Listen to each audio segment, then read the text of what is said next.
Hello my dear students, कैसे हैं आप लोग। मैं Anand sir, director of world of mathematics Pune हूँ। एक छोटा सा प्रयास, अब यूट्यूब चैनल के माध्यम से ऑनलाइन का भरपूर फायदा उठाइए और ये सेवा आपको हमेशा कंटिन्यू यूट्यूब के जरिए आपको मिलता रहेगा। ठीक है।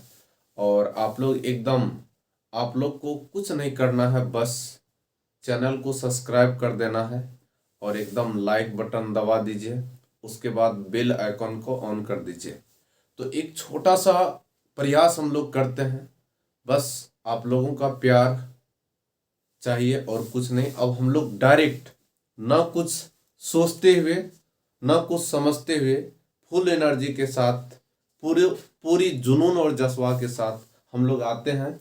आप लोग को पता ही है, हर जगह 12th स्टार्ट हो गया है और हम लोग भी यूट्यूब के माध्यम से, यानी ऑनलाइन के माध्यम से हम लोग एक छोटा सा प्रयास करते हैं और इसमें आप लोग का कोऑपरेट चाहिए।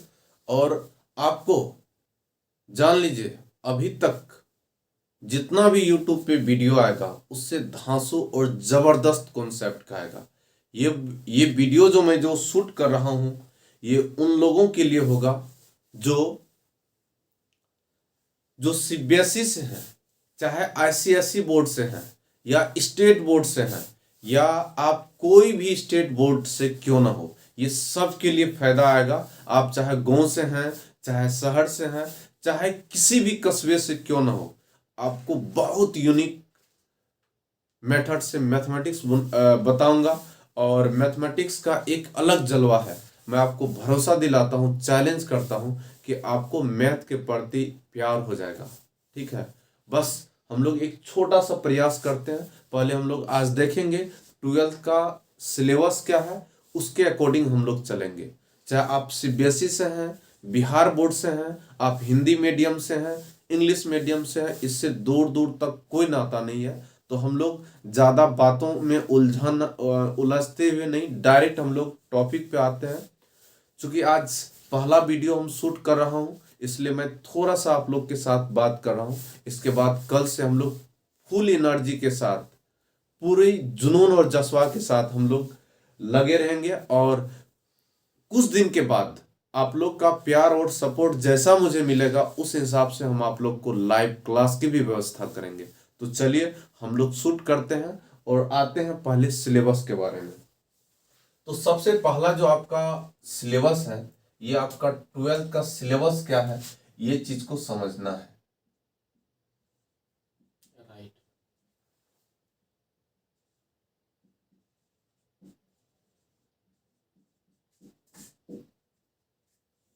सबसे पहला, जो पहला आपका सिलेबस है, जो पहला टॉपिक है, इसका नाम है रिलेशन एंड फंक्शन। ये जो पहला आपका टॉपिक है, ये है आपका रिलेशंस एंड फंक्शंस। और ये जो, अगर आप बिहार बोर्ड की बात करते हैं तो इस टॉपिक से 10 मार्क्स पूछा जाता है। अगर हम लोग बिहार बोर्ड की बात करते हैं तो इस टॉपिक से हमको 10 मार्क्स पूछा जाता है, बिहार बोर्ड की बात करते हैं।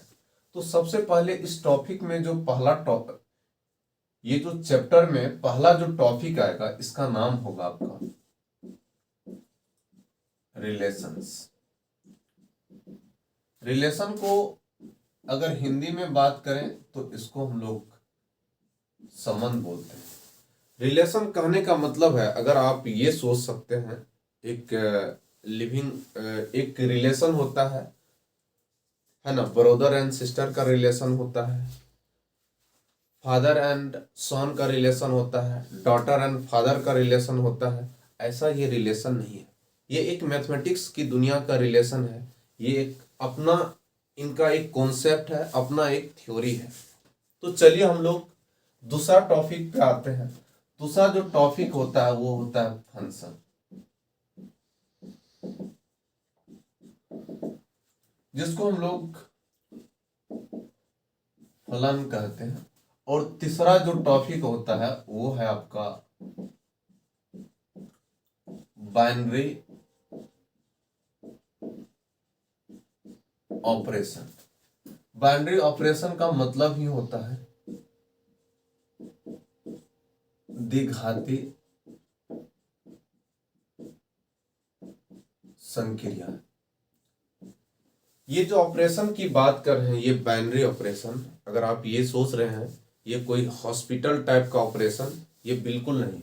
इस ऑपरेशन का मतलब ही होता है, ये एक मैथमेटिक्स की दुनिया का ऑपरेशन है। जब हम लोग ऑपरेशन करेंगे तो उस समय आपको पता चलेगा कि ये ऑपरेशन क्या चीज़ है।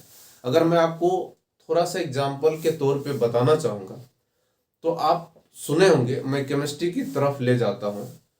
हाइड्रोजन प्लस ऑक्सीजन, जब ये दोनों को अगर मिश्रण करेंगे तो पता चलेगा कि ये दोनों मिलके एक जल हो गया। उसी तरह 2+6 को अगर हम ऑपरेशन करेंगे तो ये दोनों मिलके ऑपरेशन जैसे करेंगे तो ये 8 हो जाएगा। ये एक मैथमेटिक्स की दुनिया का ऑपरेशन है, हम जब स्टार्ट करेंगे तो पता चलेगा। चलिए तीसरा, अगला जो नेक्स्ट है उसका नाम है आपका इनवर्स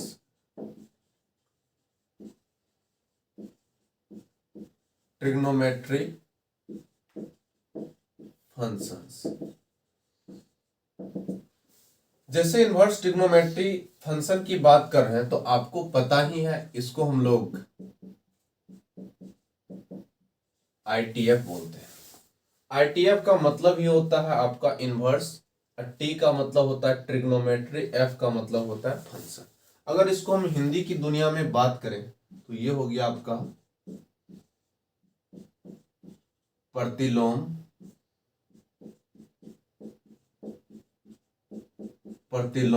त्रिकोणमितीय फलन। उसके बाद हम लोग अगर इसमें जैसे ये टोटल, जैसे आपका चैप्टर का नाम है रिलेशन एंड फंक्शन, और ये आपको टोटल 10 मार्क्स के लिए पूछा जाता है। और इसमें आपका पहला जो टॉपिक आता है वो रिलेशन आता है, दूसरा फंक्शन, और तीसरा बाइनरी ऑपरेशन, और चौथा जो आता है वो आपका ट्रिग्नोमेट्री फंक्शन, जिसको हम लोग शॉर्टकट की दुनिया में आईटीएफ बोलते हैं। ठीक है, अगर इसको हम चैप्टर वाइज डिसाइड करें तो सबसे पहला चीज जानिए, रिलेशन से आपका 1 नंबर का पूछा जाता है, और फंक्शन से भी 1 नंबर, और बाइनरी ऑपरेशन से कभी कभी 2 नंबर का भी पूछा जाता है। और उसके बाद ये ट्रिग्नोमेट्री फंक्शन से ये आपका 7 से 8 मार्क्स का पूछा जाता है। यही इसका एक कॉम्बिनेशन है, और ये टोटल मिला के आपका 10 मार्क्स का पूछा जाता है। इसके बाद जो हम लोग अगला टॉपिक पे आते हैं उसका नाम है आपका मैट्रिक्स प्लस डिटर्मिनेंट। याद रखिएगा, इसको हम लोग बोलते हैं मैट्रिक्स प्लस डिटर्मिनेंट्स, जिसको हम लोग हिंदी में आव्यूह, मैट्रिक्स प्लस डिटर्मिनेंट। अगर मैं बोर्ड की बात करें तो इससे आपको 13 से 14 मार्क्स का क्वेश्चन पूछा जाता है। पहले मैं आपको पूरा सिलेबस समझा दूं, इससे आपका 13 से 14 मार्क्स का क्वेश्चन पूछा जाता है। ठीक है, और वैसे इसको लोग अलजेब्रा में भी काउंट करते हैं, ये एक अलजेब्रा का ही टॉपिक है। अलजेब्रा कहने का मतलब ही होता है बीजगणित, है ना। अलजेब्रा ये वैसे मैट्रिक्स और डिटर्मिनेंट ये एक अलजेब्रा का टॉपिक है, और इसमें जो हम लोग पहला देखते हैं इसका नाम है मैट्रिक्स। और मैट्रिक्स को अगर हिंदी के क्षेत्र में बात करें तो ये है आपका आव्यूह। और दूसरा जो टॉपिक है वो है आपका डिटर्मिनेंट्स। और डिटर्मिनेंट्स को अगर हिंदी के क्षेत्र में बात करें तो ये है आपका सारणी। और यहां तक आप समझ गए। और अगर इसमें हम नंबर काउंट करें तो मैट्रिक से वैसे 7 या 8 मार्क्स का पूछा जाता है, और डिटर्मिनेंट से भी कुछ ऐसा ही रेशियो रहता है। चलिए यहां तक तो हम लोग समझ गए। अगला जो टॉपिक की बात करते हैं, ध्यान दीजिएगा, वो है आपका कैलकुलस। याद रखिएगा, अगला जो टॉपिक की बात करते हैं वो है आपका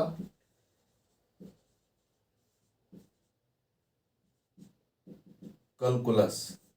और कैलकुलस को अगर हिंदी के क्षेत्र में बात करें तो ये बोला जाता है कलन शास्त्र। ध्यान दीजिएगा, अगला जो टॉपिक होता है ये होता है आपका कैलकुलस। अगर इसको हम लोग हिंदी के क्षेत्र में बात करें तो कलन शास्त्र मतलब होता है। और ये आपको बिहार बोर्ड, सीबीएसई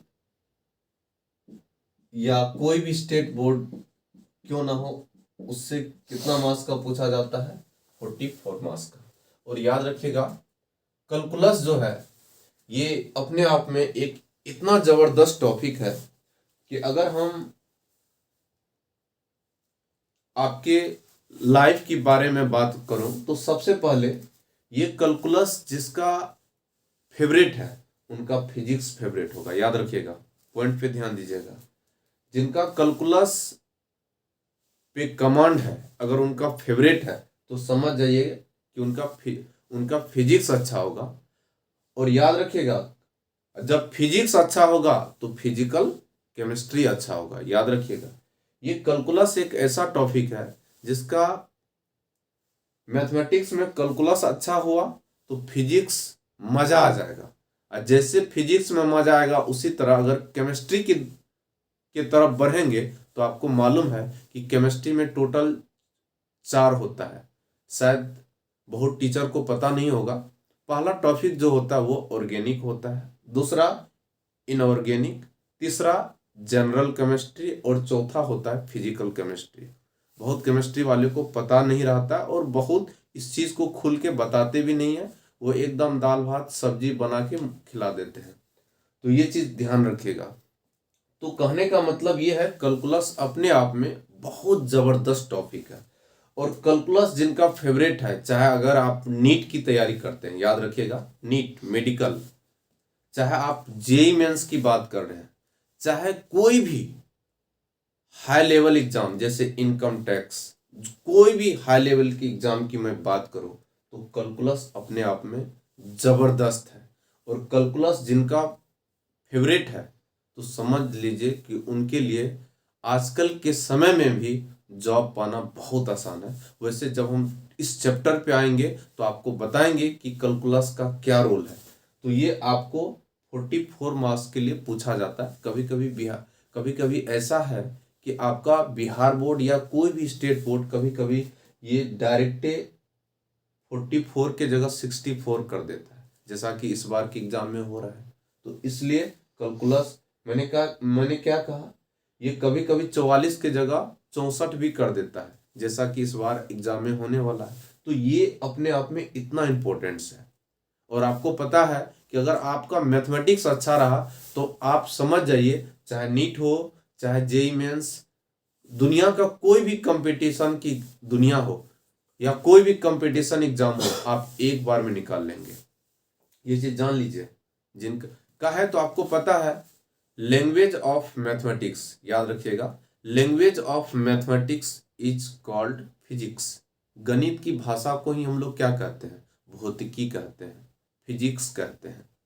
समझ गए ना? तो जिनका मैथमेटिक्स फेवरेट होगा उनका फिजिक्स भी फेवरेट होगा, और जिसका फिजिक्स फेवरेट होगा तो केमिस्ट्री की दुनिया में आएंगे तो फिजिकल केमिस्ट्री भी फेवरेट होगा।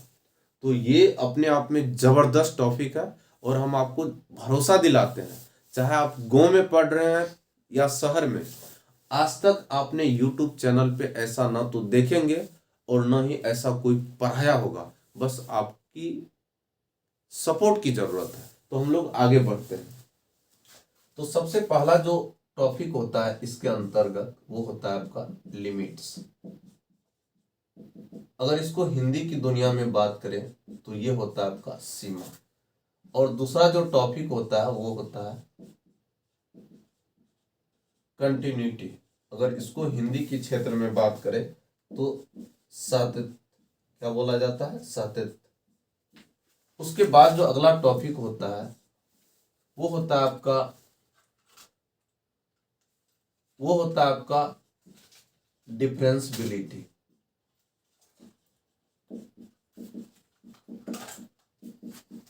और डिफरेंशियबिलिटी का मतलब ही होता है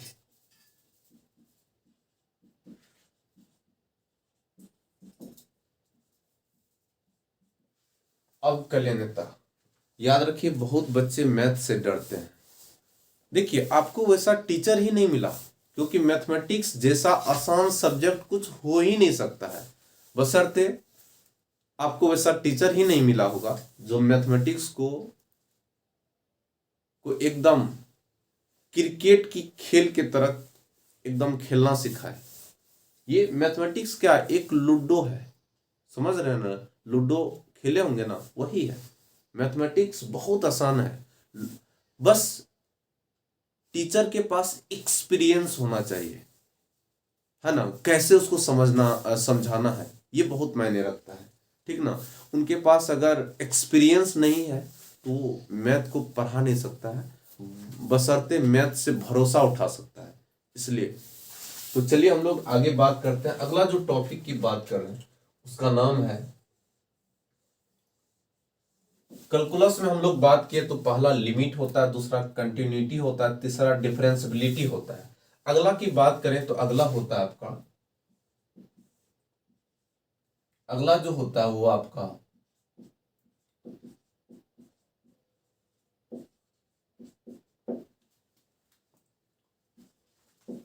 अगला होता है आपका डिफरेंशिएशन। कभी कभी लोग इसको अपने दुनिया में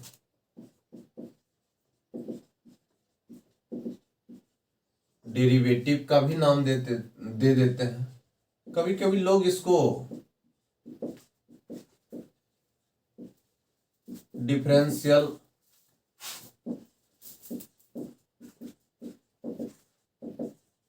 कोएफिशिएंट का भी नाम दे देते हैं, और शॉर्ट में इसको क्या बोलते हैं, डीसी। अक्सर ये फिजिक्स वाले सर करते हैं। वैसे डिफरेंशिएशन का मतलब ही होता है अवकलन। ये डिफरेंशिएशन का मतलब ही होता है अवकलन। चलिए, तो हम लोग अगला जो टॉपिक की बात करते हैं, और वैसे डिफरेंशिएशन से याद रखिएगा, अगर हम अगर मैं कैलकुलस की बात करें तो अगर ये कैलकुलस से अगर 44 मार्क्स का पूछा जाता है, ध्यान दीजिएगा, अगर कैलकुलस से 44 मार्क्स का पूछा जाता है तो सिर्फ डिफरेंशिएशन से आपका प्रत्येक साल कितना मार्क्स पूछा जाता है, 10 से 15 नंबर। ये सिर्फ इस टॉपिक से। मेरी बात को समझने की कोशिश करिएगा।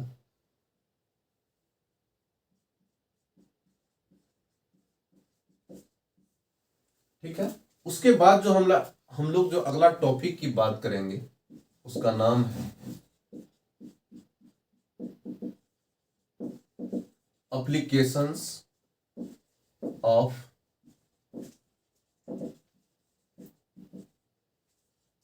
अगला जो टॉपिक की बात करेंगे उसका नाम है एप्लीकेशंस ऑफ डेरिवेटिव, जिसको हिंदी में क्या बोलेंगे,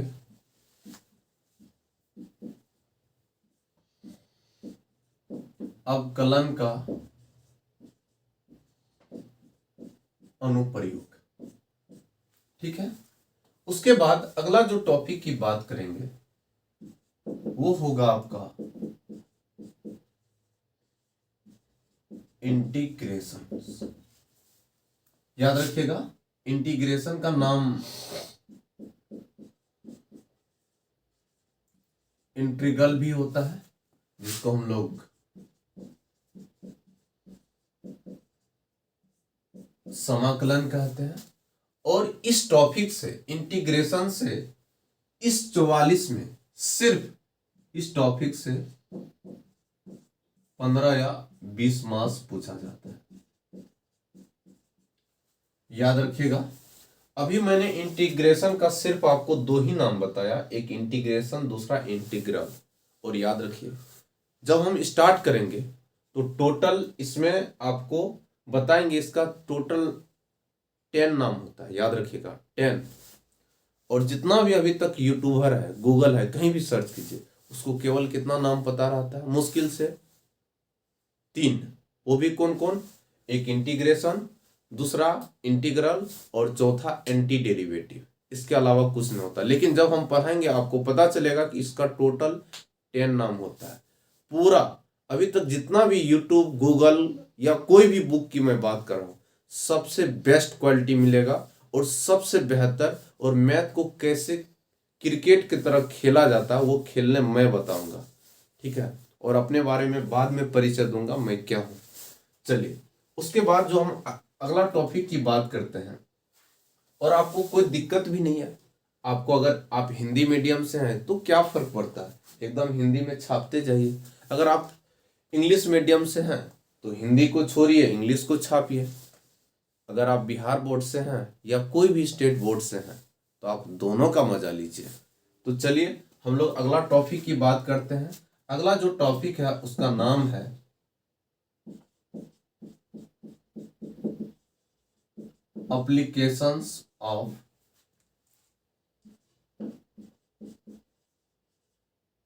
एप्लीकेशंस ऑफ इंटीग्रल।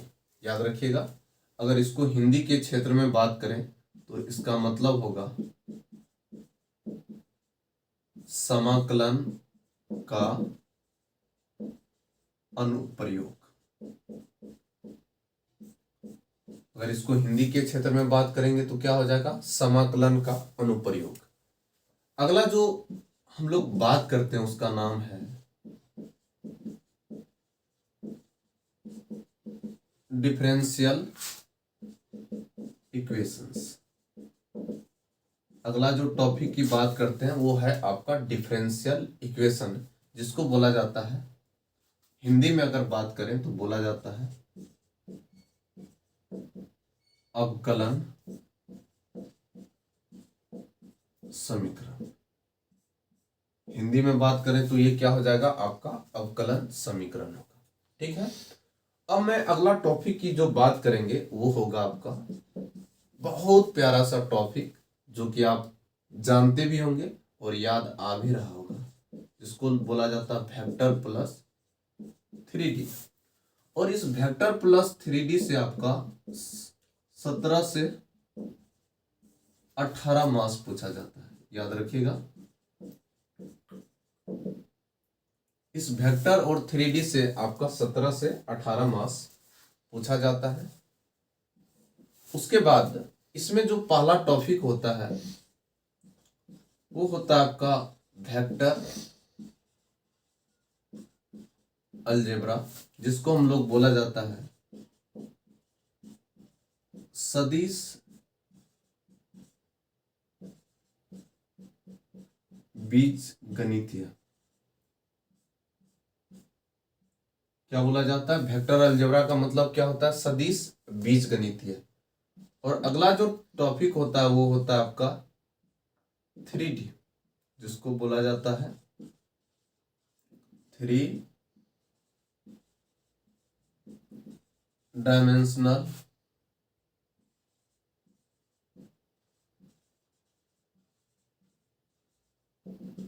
ज्योमेट्री, जिसको हिंदी में हम लोग त्रिविमीय, याद रखिएगा, त्रिविमीय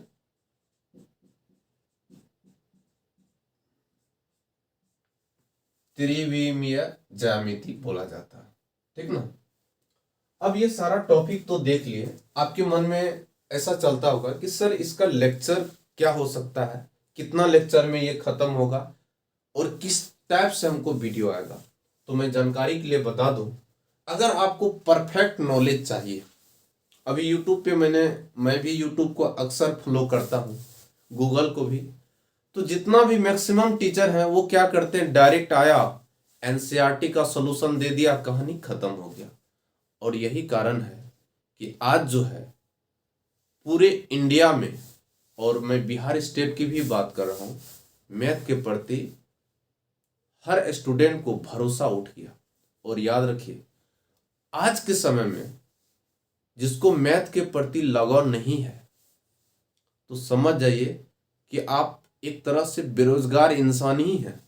और आज आप कुछ भी पढ़ लो, अगर आपको मैथ के प्रति थोड़ा सा भी लगाव नहीं है, झुकाव नहीं है, तो जिस तरह आप घर से उठ के कोई शहर जाते हैं पढ़ने के लिए और फिर आपका पंचवर्षीय योजना खत्म होगा, वैसे ही बैग को टांगेंगे, जैसे आए थे वैसे ही गाँव लौटेंगे। याद रखिएगा, मैंने बहुत स्टूडेंट को मैंने अपने आंखों से देखा है, मैंने उस पर एक्सपेरिमेंट किया है, और मैं जो कुछ भी बोल रहा हूँ ये आपके वास्तविक जीवन से जुड़ा हुआ बातें मैं बोल रहा हूँ। ठीक है, अगर आप सोच सकते हैं, अगर आप नीट निकालना चाहते हैं तो आपको समझ में आना चाहिए कि आपको जब तक इस पे कमांड नहीं है कैलकुलस पे, तो आपका नीट नहीं निकल सकता। ये मैं लिख के गारंटी दे सकता हूँ। अगर आपको पता नहीं है, क्योंकि आपके फिजिक्स वाले सर जरूर समझाते होंगे, कैलकुलस को फेवरेट रखो। ठीक है, चाहे आप नीट की तैयारी क्यों ना करते हैं। दूसरी बात, आपका मैथ साइड से रहे या एक्स्ट्रा में रहे कि नहीं रहे, कि चाहे मेन में रहे, मैथ सबको पढ़ना चाहिए। अगर आप मैथ नहीं पढ़ रहे हैं तो आप जान लीजिए इस दुनिया का सबसे बेरोजगार इंसान है।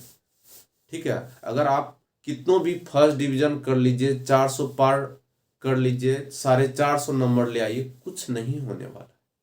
क्योंकि मैथ जो है एक तरह से ब्लड सर्कुलेशन का काम करता है, समझ गए ना। और आज के समय में अपने आंखों से मैंने देखा है, रिसर्च भी किया है, एक्सपेरिमेंट भी किया है, जिनका मैथ फेवरेट नहीं है उसका कुछ नहीं हो पाता है, आगे जाते जाते उनका हालत खराब हो जाता है। आपने खान सर के बारे में सुना होगा, और इंडिया में कोई ऐसा इंसान नहीं है पटना के खान सर के बारे में नहीं जानते होंगे। लेकिन आप सुन लीजिए, खान सर पढ़ाते क्या है, क्या पढ़ाते हैं? GK plus GS. GK plus GS का मतलब होता है फिजिक्स, जीएस का मतलब होता है जनरल साइंस, जिसको बोला जाता है फिजिक्स, उसमें आता है केमिस्ट्री, आता है बायोलॉजी आता है। और जीके का मतलब होता है geography, economics, civics, political science, है ना, और भी ईटीसी आते रहता है। लेकिन फिर भी आप जरा सोचिए, जबकि खान सर का जो ऑनर्स पेपर है, आज आप गूगल पे जाके सर्च कीजिएगा, खान सर का जो क्वालिफिकेशन है वो एमएससी है, और वो भी मैथमेटिक्स है। आपको जान के बड़ा आश्चर्य हो रहा होगा। और आज के डेट में मैं पूरे इंडिया की बात कर रहा हूँ, खान सर को कौन नहीं जानते होंगे। पटना के खान सर, आप भी यूट्यूब पे सर्च कीजिएगा, पटना के खान सर, आज उसका ऑनर्स पेपर मैथमेटिक्स है। तो याद रखिएगा, आज आप यूपीएससी के तरफ भागिए, आईएएस ऑफिसर का बैकग्राउंड चेक कीजिए, आज तक के इतिहास में जो भी टॉपर कुछ दिन से हो रहा है उसका फेवरेट मैथमेटिक्स ही रहा होगा। अगर आप कभी इंटरव्यू नहीं देखते हैं तो इंटरव्यू सुनिएगा। मैं ये नहीं कहता हूं कि आपका मेन में बायो है, कोई फर्क नहीं पड़ता है, मेन में बायो है, लेकिन मैथ को फेवरेट बना के रखिए। आप एक बार में नीट निकालेंगे, एक बार में मेडिकल की एग्जाम क्रैक करेंगे, एक बार में दुनिया का कोई भी एग्जाम है उसको क्रैक कर लीजिएगा। लेकिन मैथ के प्रति आपका रुचि नहीं है, लगाव नहीं है, तो आप कुछ नहीं कर पाएंगे। मैंने बहुत ऐसा एग्जाम्पल अपनी लाइफ में देखा है, और यही वास्तविकता है। तो चलिए हम लोग आगे टॉपिक पे डिस्कस करते हैं। तो अब इसमें जो टाइमिंग होगा, अगर आपको एक परफेक्ट नॉलेज चाहिए, वैसे अगर आपको एनसीईआरटी का सॉल्यूशन चाहिए तब तो इतना टॉपिक मुश्किल से 1 महीना में खत्म हो जाएगा। लेकिन अगर आपको परफेक्ट नॉलेज चाहिए, एकदम टू द पॉइंट और परफेक्ट नॉलेज चाहिए, मैं आपको चैलेंज करता हूं कि आपका कोई भी जो फेमस राइटर हैं, मैं एनसीईआरटी की बात कर रहा हूँ, केसी सिन्हा की बात कर रहा हूँ, आर एस अग्रवाल की बात कर रहा हूँ, डॉक्टर आर डी शर्मा की बात कर रहा हूँ, कोई भी बुक की बात कर रहा हूँ, कोई ऐसा सवाल नहीं है जो आपकी कलम की नोक से बाहर भाग जाएगा, और वो आपसे सवाल बनेगा और हंसता हुआ चेहरा में बनेगा। लेकिन उसके लिए मैं जैसा बोलता हूं उस हिसाब से आपको नॉलेज दूंगा। तो सबसे पहला चीज, अगर मैं रिलेशन एंड फंक्शन की बात करें तो इसमें टोटल जो आपका लेक्चर क्लासेस होगा वो कितना दिन का होगा? 40 डेज। ये 40 डेज का मतलब ये हो गया, क्योंकि एक दिन में तो आपको 1 घंटा का वीडियो आएगा, तो इस तरह आपको कितना दिन लग जाएगा? 40 दिन लग जाएगा। समझ गए ना? प्रत्येक दिन वीडियो आएगा, क्योंकि ये सारे टॉपिक को रिलेशन फंक्शन में टोटल 4 टॉपिक है, और चारों टॉपिक को जो मैं खत्म करूंगा उसमें कितना टाइम लगेंगे? 40 डेज। 40 डेज का मतलब हो गया कि 40 घंटा, चूंकि एक दिन में आपको 1 ही घंटा दूंगा, तो इस तरह टोटल आपके पास कितना घंटा हो गया? 40 घंटा। ठीक है, यानी 40 दिन। उसके बाद अब इस 40 दिन में ऐसा क्या देंगे, जरा आप सोचिए। यूट्यूब पे अभी तक क्या करता है? एनसीईआरटी लाया, सोल्यूशन कर दिया, हो गया, कहानी खत्म। सोल्यूशन लाया, खत्म कर दिया। और मैक्सिमम टीचर का भी यही हाल होता है, उनके पास कोई थ्योरी नहीं होता, बस आम को कटहल करना, कटहल को आम बनाना है, बच्चा को आगे बढ़ते बढ़ते फ्रस्ट्रेशन में डाल देना है। उनको लगने लगता है कि मैथ से हार्ड सब्जेक्ट कुछ होता ही नहीं है। मैं आपको मैथ को एक जादू की तरह, एक क्रिकेट की तरह, एक लूडो की तरह खिलाना, मतलब खेलना सिखाऊंगा। चलिए आगे हम लोग बढ़ते हैं। अब आगे आता है आपका मैट्रिक्स और डिटर्मिनेंट। अगर मैं इसकी बात करूं तो टोटल इसमें जो आपका क्लासेस होगा वो 70 डेज का होगा। जरा तर्क कीजिए, 70 डेज यानी 70 दिन का क्लास लूंगा। 70 दिन का मतलब हो गया 70 घंटा, 70 आवर्स आपसे समय लेंगे, और एक वीडियो 1 घंटा का बनता है, तो इस तरह आपको कितना वीडियो मिलेगा? 70 वीडियो मिलेगा। और मैं आगे बात कर रहा हूं कैलकुलस की, तो कैलकुलस अपने आप में बहुत इंपॉर्टेंट टॉपिक है, क्योंकि पूरे सिलेबस का अप्रोक्स 50% मार्क कैलकुलस से ही उठाता है। और इसमें जो आपसे वक्त लेंगे,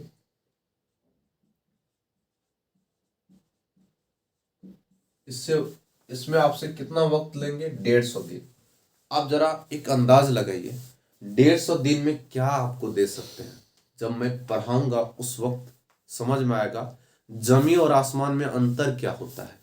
ठीक है, अभी तक जो आपने यूट्यूब चैनल पे या किसी का भी लाइव क्लास देखे होंगे, या कोई भी किसी भी अभी तक टीचर का देखे होंगे, आपको एकदम सबसे यूनिक, सबसे बेस्ट और बेहतर कॉन्सेप्ट और नॉलेज के साथ मिलेगा। और कोई भी, मैं आज पहला दिन है, मैं इसलिए आपको पूरा हिस्ट्री बता रहा हूं। और मैथ, आपको लगेगा कि मैथ से आसान सब्जेक्ट कुछ नहीं होता है, बस वैसा टीचर मिलना चाहिए। चलिए आगे हम लोग जो बात करते हैं, 150 दिन में टोटल इसमें कितना टॉपिक है? टोटल 1 2 3 4 4 5 6 7 8, टोटल 8 चैप्टर है, 8 टॉपिक है, जिसको खत्म करने में हमें कितना दिन चाहिए? 150 दिन चाहिए। आप अंदाजा लगा सकते हैं कि इसमें कितना जबरदस्त आपको नॉलेज मिलेगा। और सवाल मैं नहीं, आप खुद बोलिएगा कि सर ये सवाल तो कुछ नहीं है, ढी प्लस ढा प्लस इजकल टू नथिंग, कुछ भी नहीं है। तो चलिए हम लोग आगे जो टॉपिक की बात करते हैं, वेक्टर और 3D। और इसमें जो आपसे हम वक्त लेंगे, इसमें आपसे टोटल वक्त लेंगे, याद रखिएगा, टोटल वक्त जो लेंगे आपसे 40 दिन लेंगे। 40 दिन का मतलब हो गया कि एकदम 40 घंटा, यानी 40 आवर्स, इसमें आपसे इतना वक्त लेंगे। तो टोटल हम लोग इतना सारा देख लिए। अब मैं आगे चलता हूं, इसके अलावा और भी आपका टॉपिक है, उस पर हम लोग डिस्कस करते हैं। आप अंदाजा लगा सकते हैं, टाइमिंग भी गिन सकते हैं। सब में टाइम सेट क्या हो गया, 40 70 110 और इधर जोड़ दीजिए 150 डेज हुआ, यानी 150 आवर्स, डेट मीन्स 150 घंटा। फिर हम लोग आगे बढ़ते हैं और देखते हैं।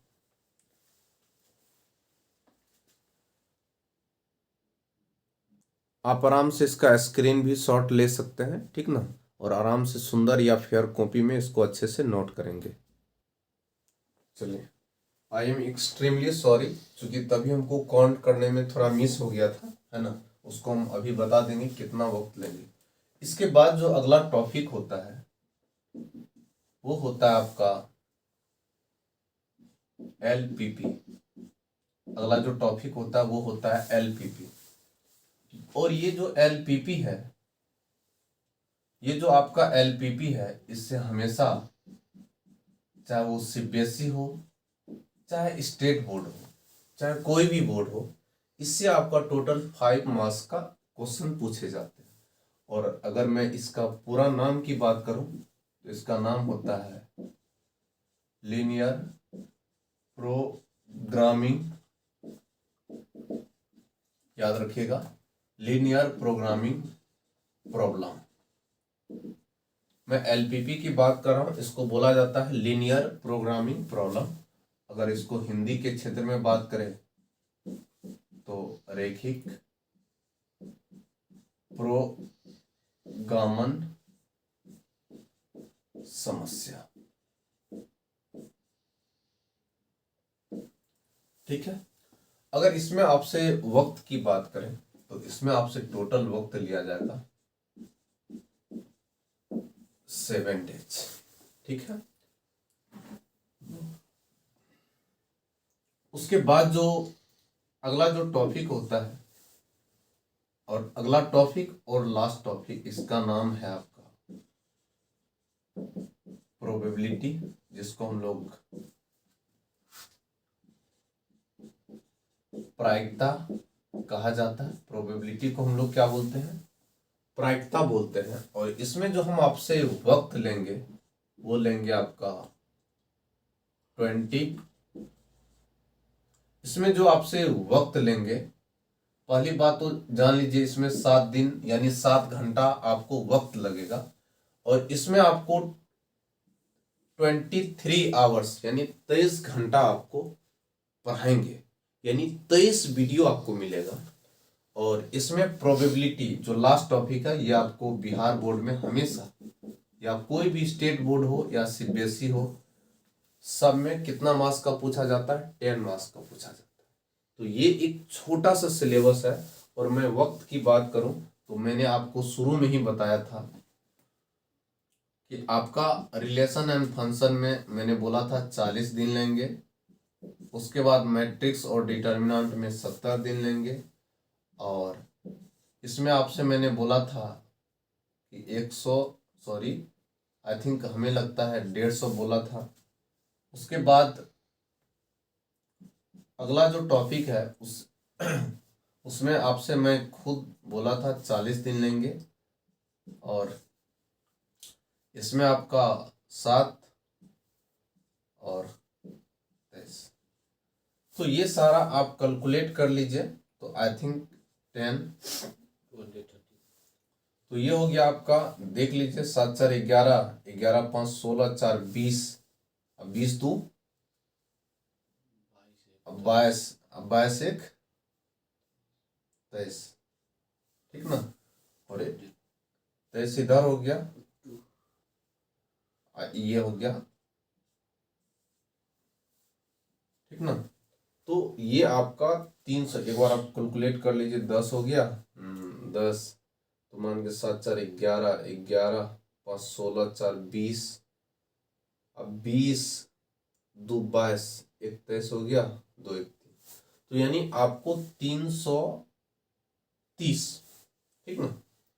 हालांकि ये 330 यानी ये थोड़ा सा ठीक है, यानी 330 डेज यानी 330 आवर्स ठीक ना, यानी इतना घंटा का वीडियो मिलेगा।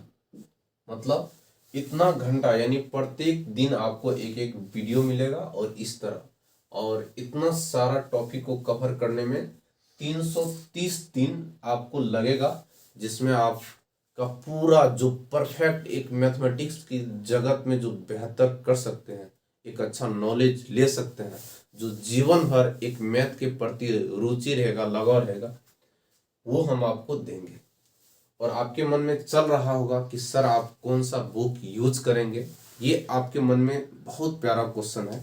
तो मैं आपको जानकारी के लिए बता देता हूँ। पहली बात तो कोई भी दुनिया का बुक क्यों ना रहे, आप इतना जान लीजिए, मैक्सिमम सवाल आप बनाएंगे। मैं मुश्किल से 1 या 2, मुश्किल से अगर पूरे चैप्टर में अगर 150 क्वेश्चन है तो मुश्किल से जान लीजिए 10 क्वेश्चन हम बताएंगे, 10 या 5, क्योंकि आप मुझे मौका ही नहीं देंगे बनाने का। आप खुद बोलेंगे सर ये कुछ नहीं है, कुछ नहीं है, आगे बढ़िए। तो मैं आपको पुनः एक बार फिर मैं विश्वास दिलाना चाहता हूँ, आपका मुझे सपोर्ट चाहिए, ठीक है, एक मदद चाहिए। फिर तो मैं हमेशा ऑनलाइन ही पढ़ाऊंगा, ठीक है। मैं ऑफलाइन से मन भर गया है, मैं चाहता हूं कि आप मुझे ऑनलाइन में सपोर्ट करें। मैं हमेशा आपको ऑनलाइन ही सेवा देता रहूंगा। चलिए, हम लोग इतना समय तो आप देख ही लिए, और मोबाइल में अब आप जरा देखिए, हम लोग आगे बुक की बात बताते हैं। इसमें हम लोग कौन कौन बुक आपको रिफरेंस, मतलब कौन कौन सा बुक पढ़ाएंगे, ये मायने रखता है। ये बहुत अच्छी बात है।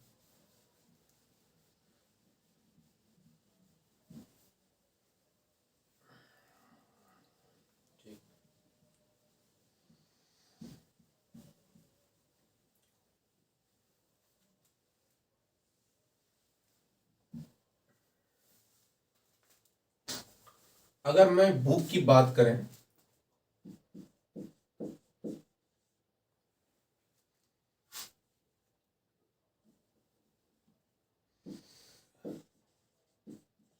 मैं बुक्स की बात करूं तो सबसे पहला जो आपको बुक हम रेफरेंस देंगे, वो देंगे आपका एनसीईआरटी। क्योंकि एनसीईआरटी जो है पूरे इंडिया का सबसे बेस्ट बुक माना जाता है, क्योंकि इसका इतिहास है कि हर एक सवाल पे सोचना पड़ता है। दूसरा जो टॉपिक है, दूसरा जो बुक हम बताएंगे, उसका नाम होगा केसी सिन्हा।